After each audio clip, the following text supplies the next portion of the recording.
Sumanta viewers, আসসালামু আলাইকুম। দেশ ও দেশের বাইরে যে যেখান থেকে ভিডিওটা দেখছেন সবাইকে আন্তরিক শুভেচ্ছা ও অভিনন্দন। তো যে ছাগলগুলো দেখছেন, এখানে দুইটা ছাগল দেখানো হচ্ছে। দুইটা তোতাপারি, একটা তোতাপারি ইন্ডিয়ান। তো এই ছাগলটা বিক্রি হয়ে গেছে। তো আরেকটা হরিয়ানা সরি তোতাপারি ক্রস ছাগল আছে, একটা ক্রস।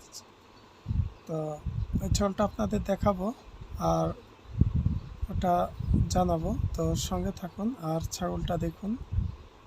এই ছাগলটা বিক্রি হয়ে গেছে, এটা দাঁত সারা হয়ে গেছে। তোতাপুরি অরিজিনাল যে ছাগলটা দেখছেন, ইন্ডিয়ান ছাগল। তো এটা বিক্রি হয়ে গেছে, এই কারণে এটার দাম বলছি না। তো ছাগল এগুলো বাদেও আমার কাছে আরও ছাগল আছে, কেউ যদি নিতে চান যোগাযোগ করবেন। অনেক ক্রসের ছাগল আছে। তো দেখেন, তোদের বাটটাও অনেক ভালো ছিল। আর যে ছাগলটার কথা বলছি এখন, এই ছাগলটা বর্তমানে আছে। তো এটা ক্রস ছাগল, 3 মাস গাভিন, শিওর 32 ইঞ্চি হাইট, এখনও দাঁত হয় নাই। এটা প্রাইস পড়বে 32,000। হয়তো ফোন আলাপে কিছু সীমিত কমানো হবে। 3 মাসের গাভিন আছে এই ছাগলটা, এখনও দাঁত হয় নাই, 32 ইঞ্চি হাইট। কেউ যদি নিতে চান যোগাযোগ করবেন। আমার ফোন নাম্বার 01919646333, এটা হচ্ছে আমার ইমো নাম্বার। এই নাম্বারে যোগাযোগ করবেন।